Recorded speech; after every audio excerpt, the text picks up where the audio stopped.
Once again, ladies, welcome, welcome, welcome to day 2 of the Become a Rich Woman 5-day training series for women entrepreneurs. And we have our amazing guest, Natasha Boyce, and she's a money coach. And welcome, welcome, welcome, Natasha. Thank you so much, Yolanda, for the invitation. I'm so excited to share with you and all of your rich women who are listening. I'm just happy to be in this community of rich women, and thank you so much again for the Thank you invitation. so much for being here. I'm so glad to have a money lady with me today. So Natasha, please tell us about you, what you do, who you are. Well, as you said, I'm a money lady. I am a money coach for professional Black women who are passionate, who want to create more fun and freedom with their finances as they define it.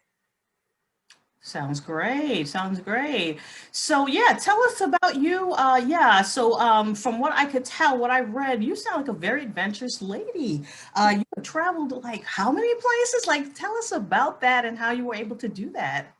Well, I've always loved to travel, and I've gotten that from my mom. You know, she always loved dragging us to Disney World or on a cruise. She still goes to Disney World without us now, and I caught the bug. And so, my first trip was to Ghana, West Africa, and Wow. after going to Ghana and seeing and experiencing so much that you never see on TV and that you never get to read about, I Yeah. just caught the travel bug. So I've been to probably over 30 countries, and Whoa. that's definitely a passion of mine that I'll probably continue to the end. Wow, that's incredible. Absolutely incredible.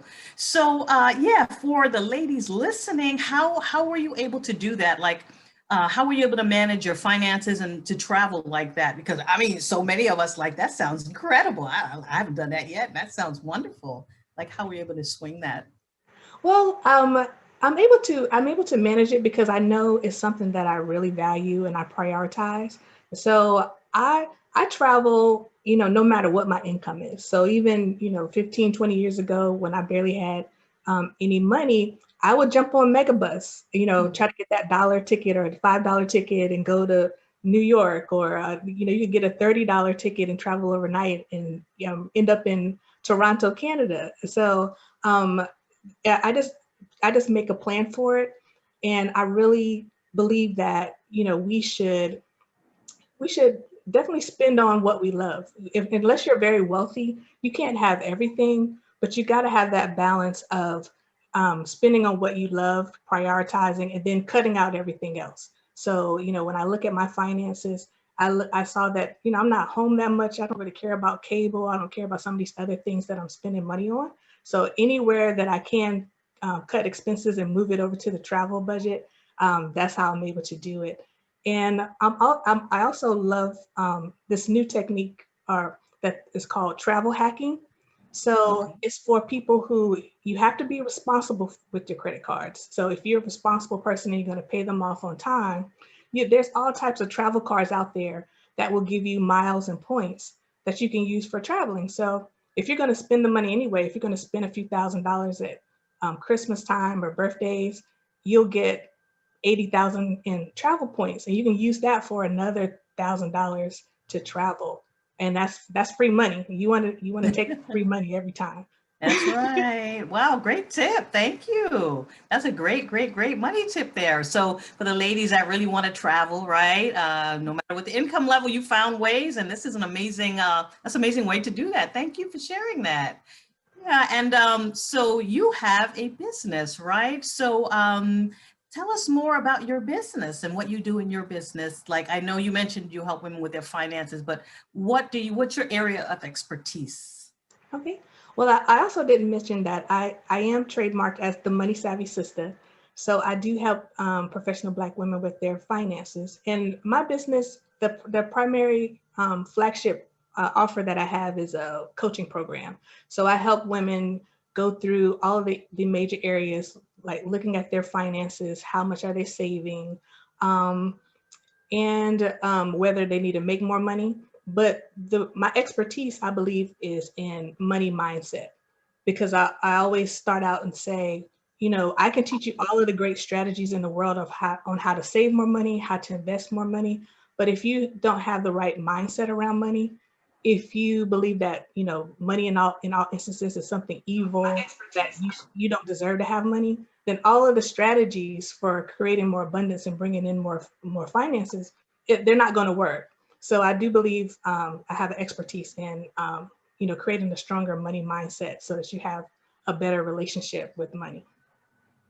Sounds fantastic. Yeah, that's such a huge part of it, right? It really Mhm, is. Because that's where you can manifest what you want, right? You need to have the mindset that allows you to do that. mhm. Yeah. And so that sounds really amazing. So why do you think your the area of expertise, what you do, is so important?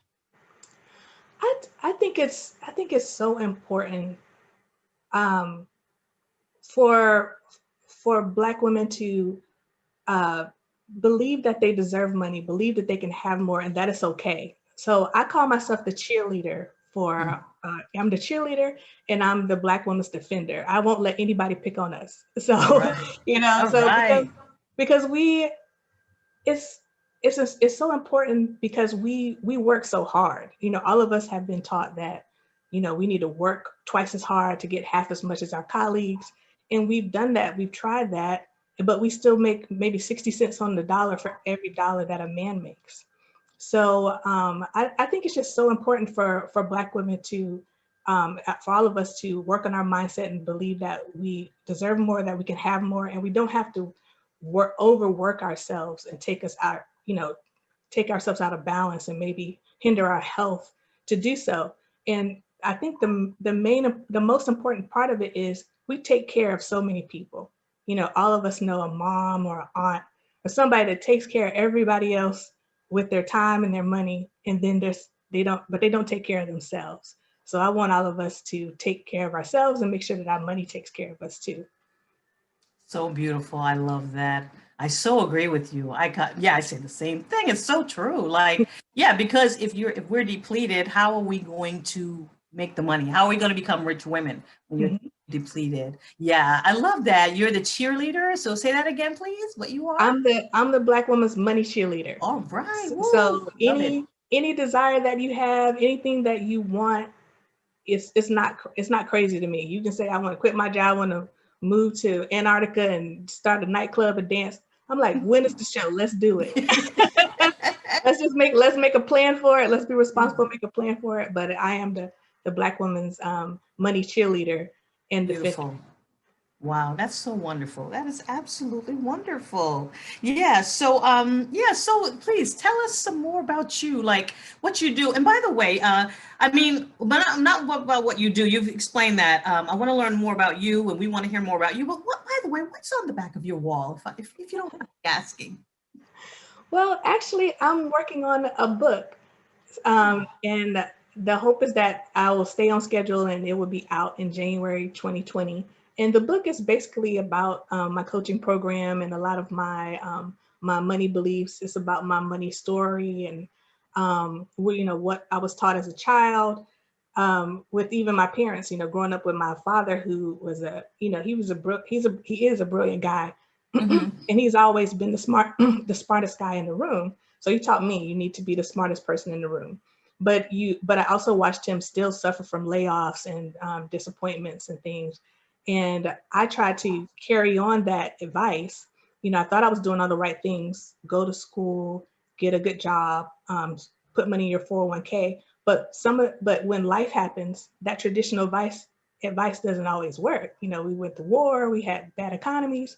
So the book is just basically about my money story and how I had some terrible jobs some years where I worked at a OnStar customer service center, overnight for $10 an hour, talking to drunk truckers, and um, I only lasted a week at a group home with some little kids. Where this little girl beat me up every day because I wouldn't let Wow. her watch Toy Story. So I thought I was going to make a difference, and I just made it out of there.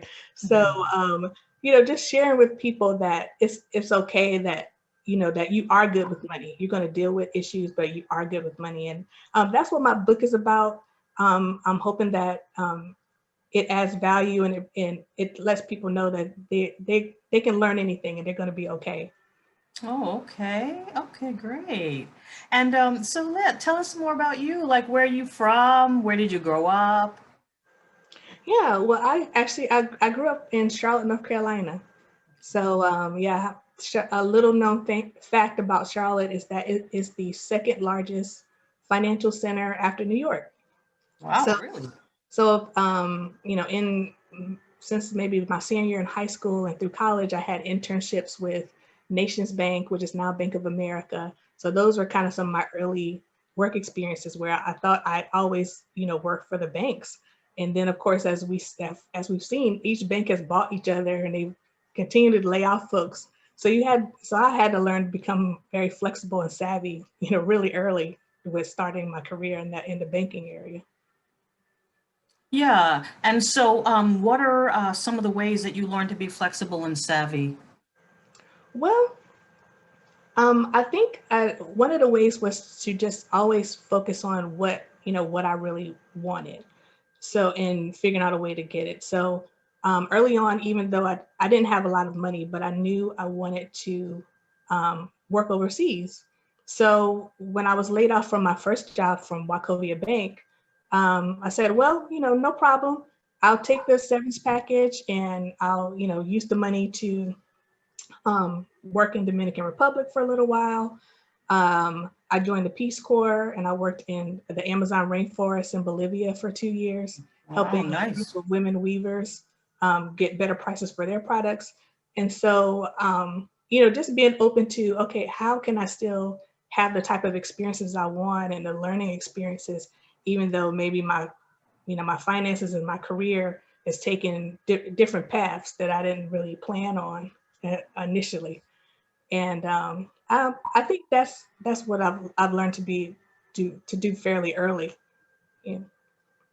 Sounds like it really helped you to reach a lot of your goals and do a lot of things that you wanted to do, like traveling and yeah, and being able, like, that's really so important and critical for women entrepreneurs, like being flexible, right? That's really important, and that's something that you've been doing and practicing. And yeah, because like things change, and whether someone works for a company or whether someone has their own business, right? Whether a woman does, there's that need for flexibility and being able to adapt. So that sounds fantastic. You've been doing that for a while now. So yeah, you're savvy, right? The money savvy sister. So that sounds fantastic.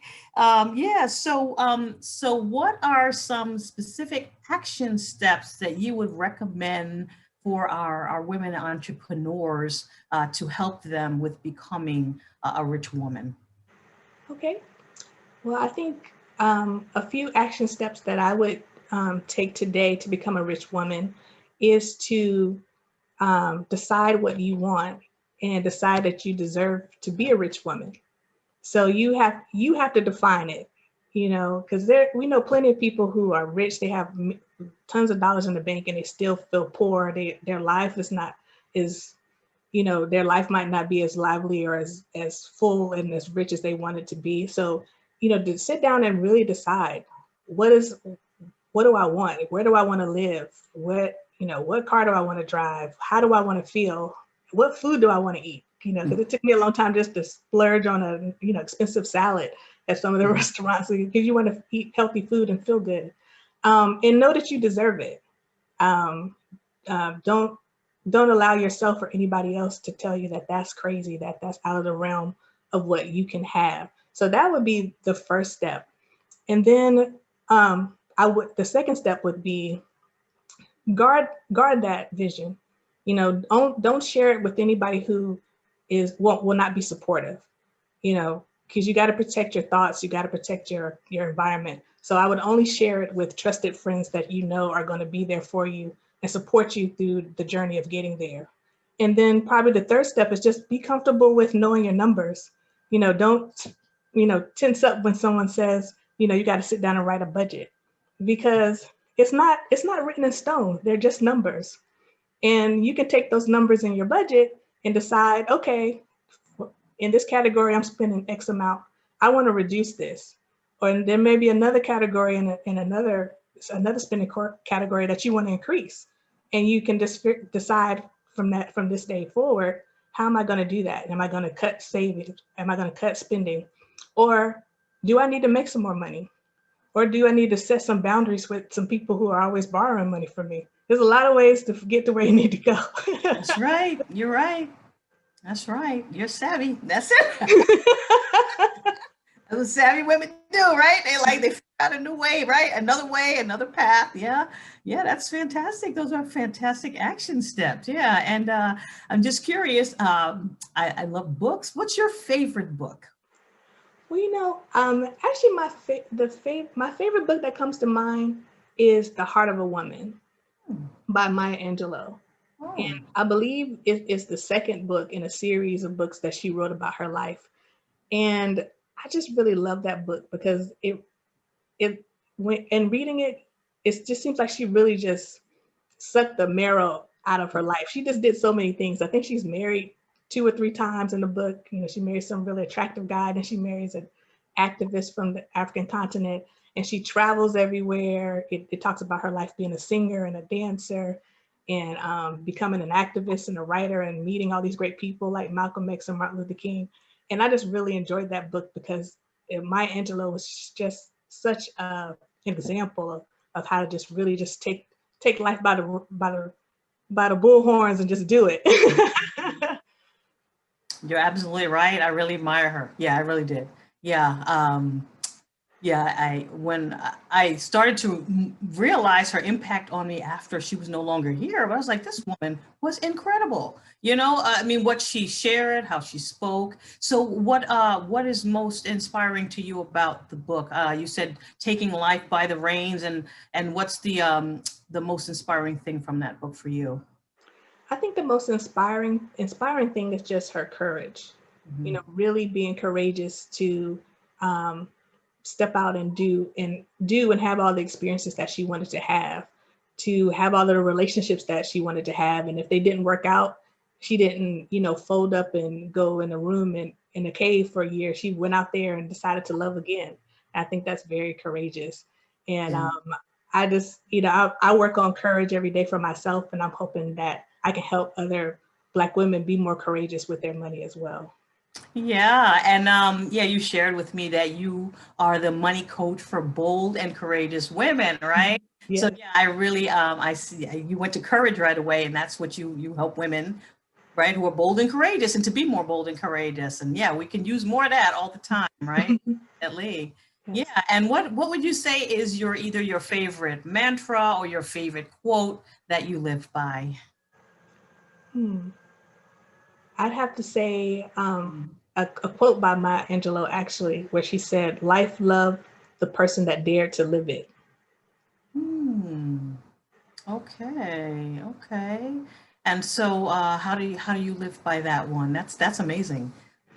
For me again, please say that again. And she said that life loved the loved the person that dared to live it. Wow, wow. So Okay. we have this one big life, and we all get scared.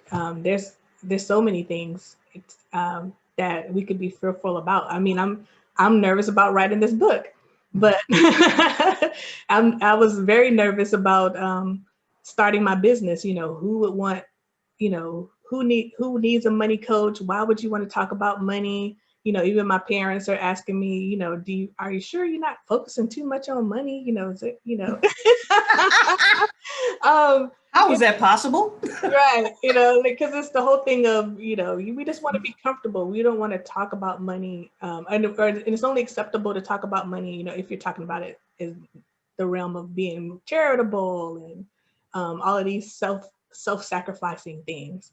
And so I think that quote really inspires me because I know there are ways that I can still do things even when I'm fearful, and I can dare to live life, and by having, for number one, by having coaches. So I'm a coach, but I have a coach for everything. I have a coach helping me write this book. I have a coach helping me formulate my business. So that's another tip for if you're fearful of doing something, get some help and get yourself a community. Sorry, go ahead. I don't want to interrupt you. Yeah, go ahead. I was just saying, yeah, get some help, get a community. You already have a community. with Yolanda and the other rich women. And those are your sisters that can help you and hold you accountable for the life you say you want to live. You're absolutely right. And yeah, and so this series is for women who are rich and who are also on the way or want to become rich. So that's the whole idea behind this, how to become a rich woman. And I have a couple more questions for you. My other question, so you mentioned a money coach. So what's the point of a money coach? Like, what do you do as a money coach? And what would you say for our listeners? What is the value of a money coach? What do they do for you? I would say the point of a money coach is basically just getting someone to share their expertise with you that you don't have. So you have a coach that's sharing their expertise. They're guiding you through a process to get to some outcomes or some goals that you've defined. And they're also providing you again that accountability piece to keep you focused and on on top of reaching your goals of being a rich woman. So I think that's pretty much the point of a money coach. Um, I'm trying to remember the second part of your question. And the value, what's the value? Because I think people hear money coach and they're like, man, whatever. Why? Well, Yeah, but what's the value of a money coach? man, the value is just so vast. I mean, we can talk about the value, financially. I have a client currently right now who has been beating herself up for not going back and getting her MBA. Even though she has a thriving business, she works full time, she has 3 kids, she has a side business teaching dance. And I'm like, what are you worried about going to get an MBA to teach you the things that you're already doing? So I'm like, I wanted to say, whisper, I just saved you $50,000 in the first class. So so you can just work. The value is in changing your mindset. The value is when we go through credit, just helping my clients go through and make sure if they're going to use credit, that they have lower interest rates, and learn about balance transfers and try to get it. If they do have a balance, get it transferred to one with 0%. The value is just so vast. And I think the value is in, again, taking the stigma off of money. There's sometimes a stigma of just talking about money and taking care of it. And so once you take that stigma off, you can use it as a tool to definitely go out and create all of the abundance that you want for yourself and for your family and for everyone else. Yeah, fantastic. I agree. I totally agree with you. Yeah, and yeah, it's in the end, the money that people create and save is unbelievable. Like a coach, they shortcut so many problems, and like you said, you save your client like $50,000. Well, I saved you $50,000 now here. So now let's do something with the rest of the money that you do to build your wealth, to become rich, to increase your lifestyle, improve it, right? So that's the whole idea. Coaches help you shortcut where you don't know, where you don't have an answer. They help you get there faster. So I just want to know, what is your number one piece of advice for our rich women here, or our listeners, right, about becoming a rich woman, like the woman entrepreneur? What is your number one piece of advice for them?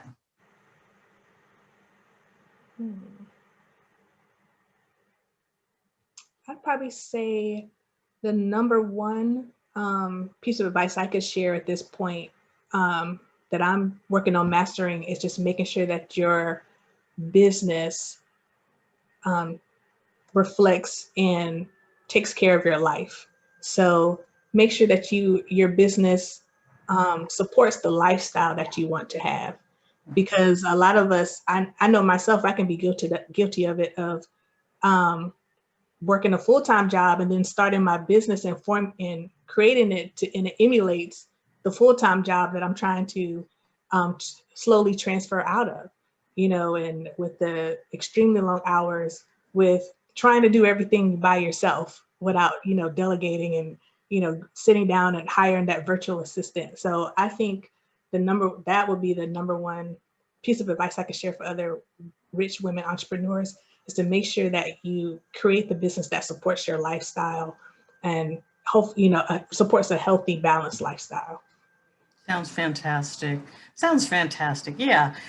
Yeah, because when you start your own business, it's supposed to be your business, right? So, and it's to make you money on your terms, not somebody else's terms. So instead of bringing over what you learned, which is why you want to leave in the first place. No, thank you. So that's fantastic. So, yeah, thank you. And so I wanted to end this pretty much with asking you, where can we find you? Where can we find you? Okay, well, you can find me on Facebook, and I do have a Facebook group called Money Savvy Sisters. So if you go to the link www.moneysavvysisters.com, it'll take you directly to the Facebook group, and that's where most of the magic happens. And then also I'm on Instagram at Money Savvy Sister. Okay, okay, that sounds fantastic. So I'm gonna be putting those links for you for Natasha in the show notes so you can connect with her. And so let me see if there's anything else I want to ask you. This has been fantastic. Yeah, anything else that you would like to share with us to close out your interview? Hmm. Um, I would just like to share again. It's really important to be bold and courageous with your money. You don't want to take uncalculated risk or uneducated risk, but you do want to try new things. Stretch yourself. So if you haven't started investing in your 401k yet, put a little money in there. I know they want you to put 20%, put 5%. Start where you can to start those good habits, and um, don't beat yourself up about using credit and having debt, because there are responsible ways to use credit and use debt. When you are using debt for investment, they like to call it leverage. So I do want us to also get away from just really the stigma around credit and debt, because there's responsible ways to use those tools as well to increase your investments and to support your business. And so I just want to encourage all of the ladies listening to be bold and be courageous, and go for it. Sounds great. Love it. Love it. Sounds great. Wonderful. So yeah, so that's our interview. So ladies, you've heard from Natasha, and she had a lot of great information for you. And so ladies, like she was saying, the thing is with your money, you want to be able to manage your debt well. You want to be able to manage your credit. You want to be able to use your money in a way that helps your business. And you want to be able to create the life you want. And that means creating the money and managing the money in the way that you want. So ladies, this is time to bring it together. So like she mentioned, if you need a coach, it's reach out for some help, right? Because if you're not getting somewhere, you obviously probably need a new strategy and some perspective you don't have. So you're invited to book a free call with me, a free set up your business clarity call, a business clarity call. I'm going to share the link with you. It's a complimentary call, and we could talk about your business and your finances and what you're doing so you can see if I can help you get there faster where you're trying to go. Okay. I'm going to share that link for you in this training. And now we are going to open up for questions. So I am going to be looking in the group now. And so let me see if there are questions for Natasha. So let me come here on my computer to my own group. Where am I? Oh my gosh, maximize your money with, there we go. Okay, I'll do this on the big computer because it's easier for me to see it there. Let's see if we have questions in the group. Let us see. Okay, I see us here. I see a comment. Oh, Deborah. Okay, Deborah is saying thank you. So glad that you found this helpful. And yeah, just checking to see if there are any questions for Miss Natasha Boyce. Mm-hmm. So we'll give this a couple more minutes, and I will refresh on the phone. Actually, I won't. I don't want to make the volume go on there again. Let me refresh on the computer. Did that really quickly during your interview. I'm like, oops, I don't want the volume coming through from the phone on the recording. I'll take another check here and see if Deborah, anyone has questions for Natasha. Okay, I'm checking. I don't see any questions for you, but like I said, you know, we'll definitely share your links in the show notes. And yeah, and if there's any questions, they know how to reach you. So I think that we'll be wrapping it up for today. Yep, I don't see anything.